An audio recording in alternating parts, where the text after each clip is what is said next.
Okay, kita tengok Jenaki method. I think dekat sini you akan banyak tanya. Okay, semua nampak slide ni? Okay, untuk Jenaki method ni, saya based on this.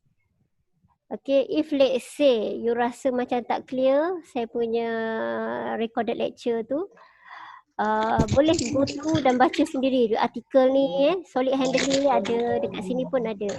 Alright, yang untuk website yang sini dia lebih kepada macam mana? Dia lebih kepada ada simplified form lah, the simplified form. Alright, yang ni a bit tricky to understand sikit lah. Right, but still very helpful. To me still very helpful sebab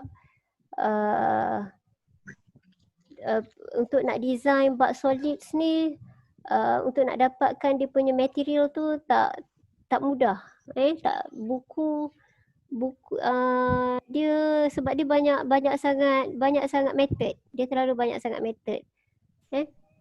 So but you can use my lecture note lah. Because it's compilation of several article and textbook yang I refer.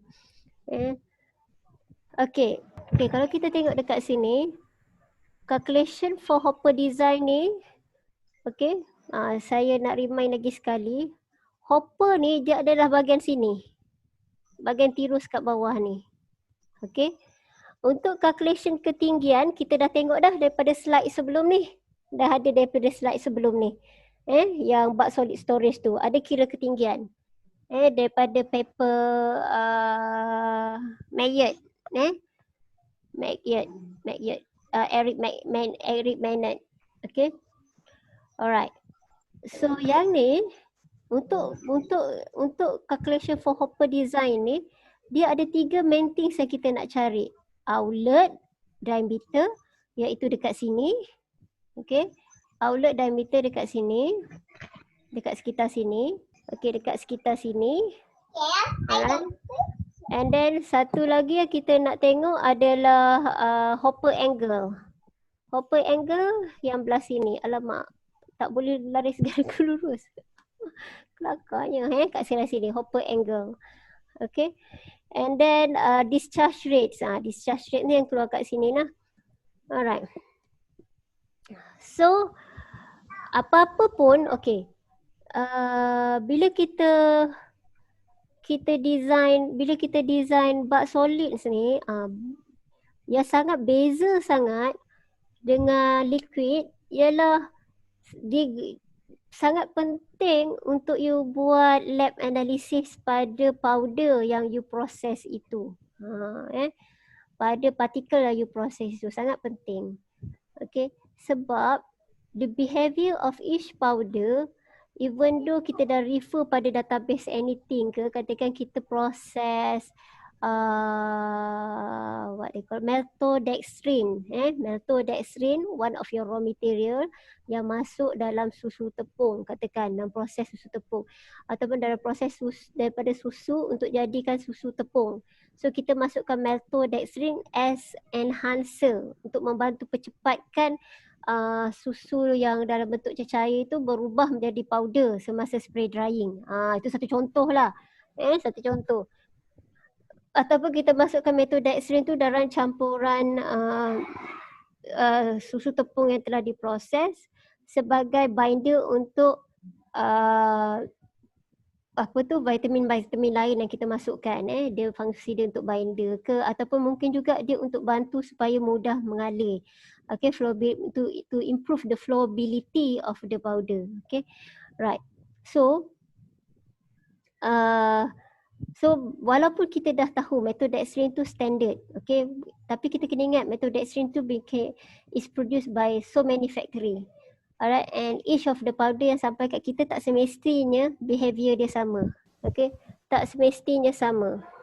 Okay, so jadinya sebab itulah seelok-eloknya kalau kita proses powder ni, seelok-eloknya kita buat testing kepada setiap powder yang kita terima tu. Untuk sebelum kita design, ataupun kita test semua powder yang kita akan design bekas dia, yang kita akan design bekas untuk powder tu.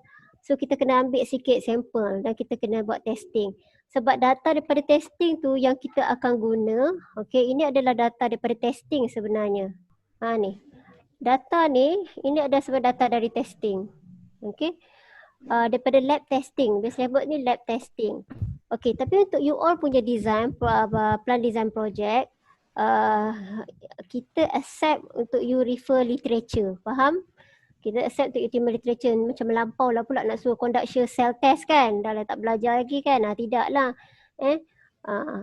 So daripada data yang kita dapat ni, nanti kita akan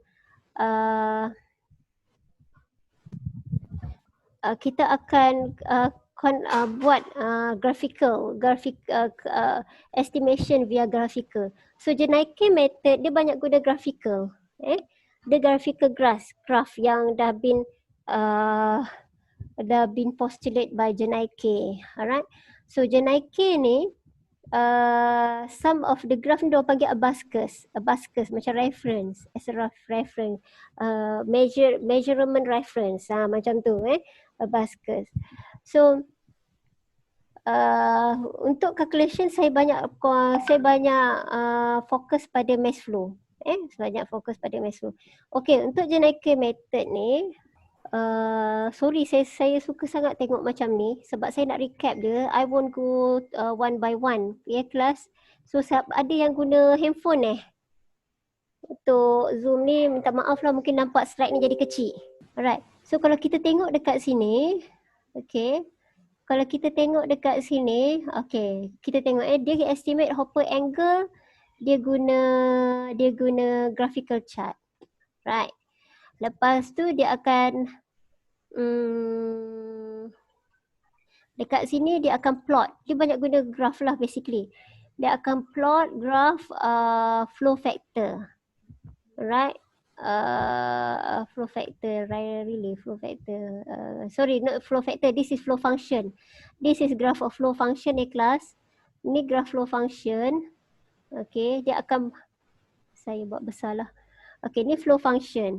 So dia akan plot graph flow function daripada data shear cell test tadi. Alright. Dan lepas tu dia dah dapat flow factor, apa yang dia akan buat? Okay, yang ni abaikan, yang ni basically a definition. Okay, a definition relation between the stress dengan flow factor.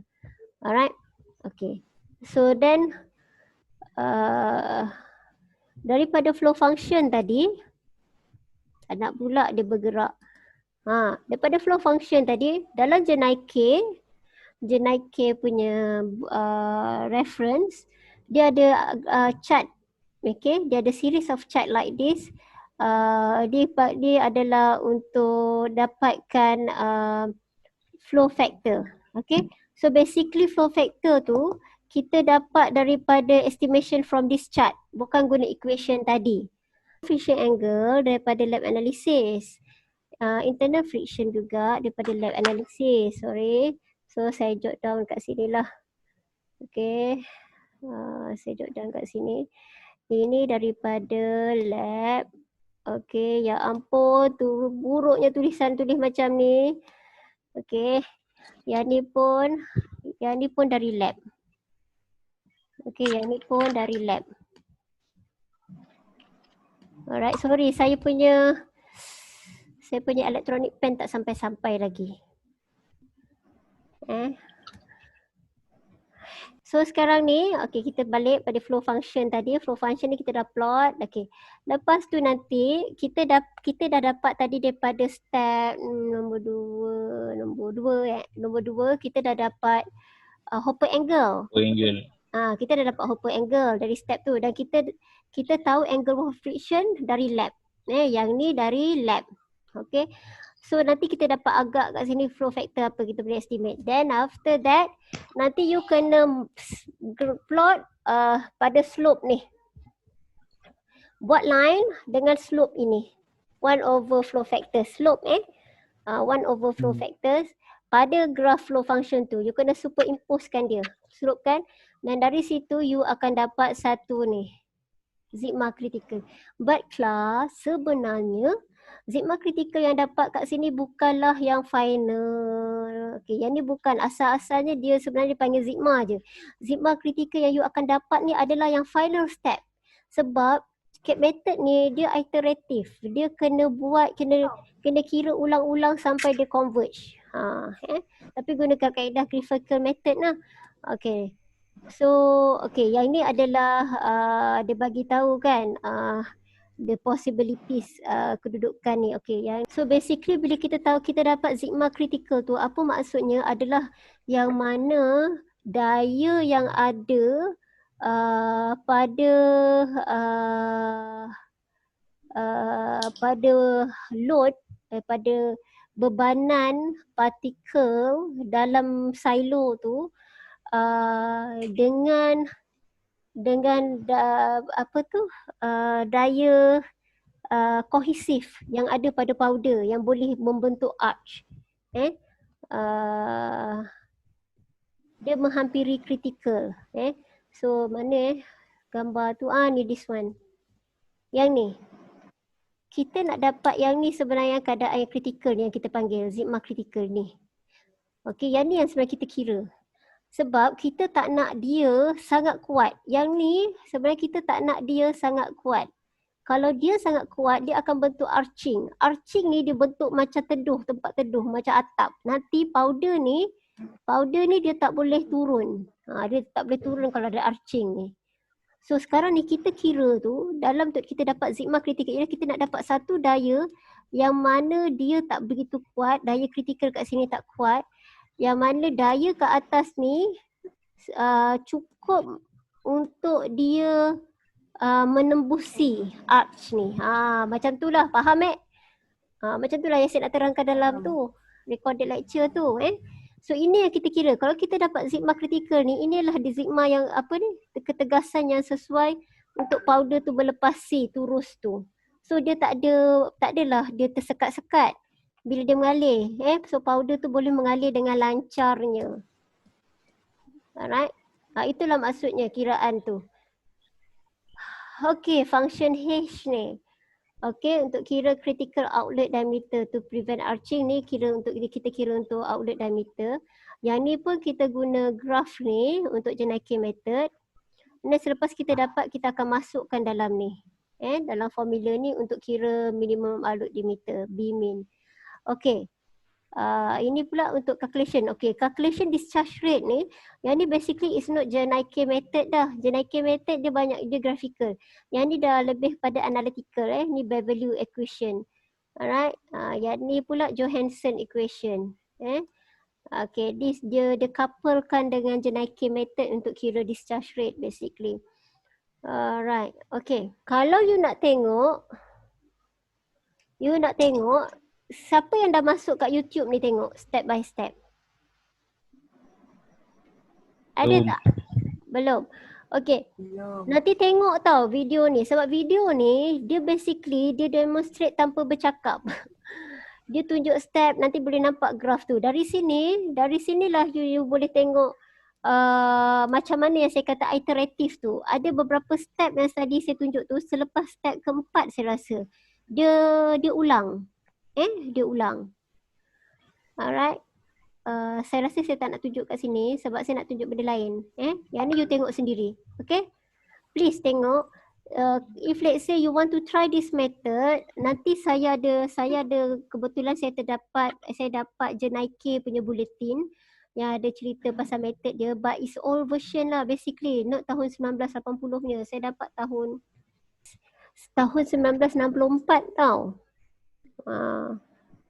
Tahun 1964 saya tak dapat yang tahun yang dia revise, yang kalau ada yang terkini pun revise version. Diorang tak tulis sangat buku. I think because of sebab dia ada buat consultation.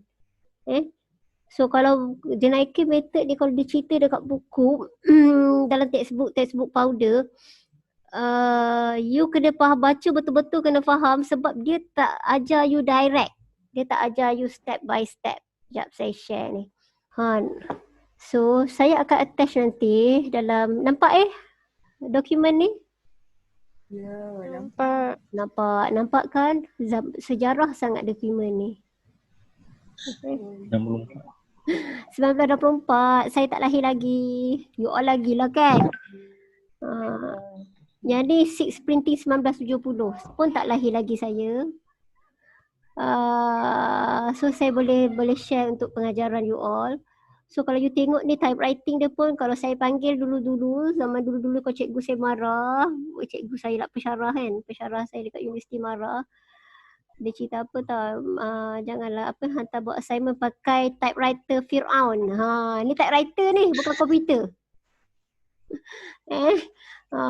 Dia pakai typewriter dokumen ni. So saya kecilkan sekejap. Okay, tengok saya akan attach ni. If let's say you want to try Jenaki method,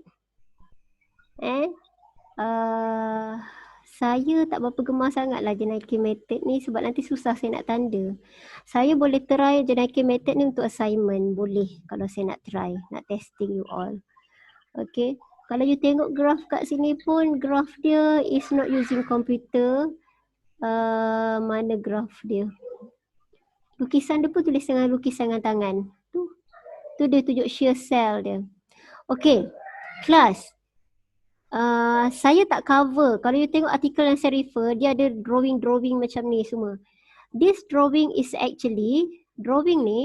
is actually analysis of the powder. Analysis ni.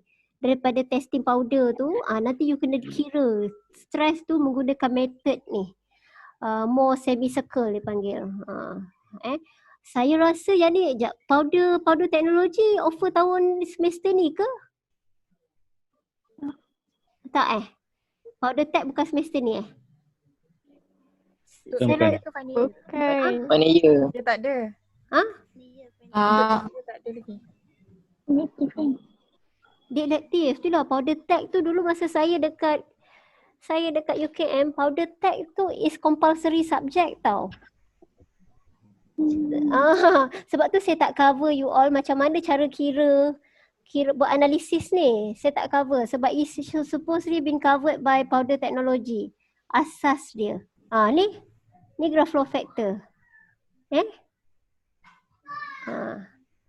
Flow factor, tapi yang tadi kita tunjuk dalam slide untuk what does this mean? Internal friction. Untuk internal friction 50 degree.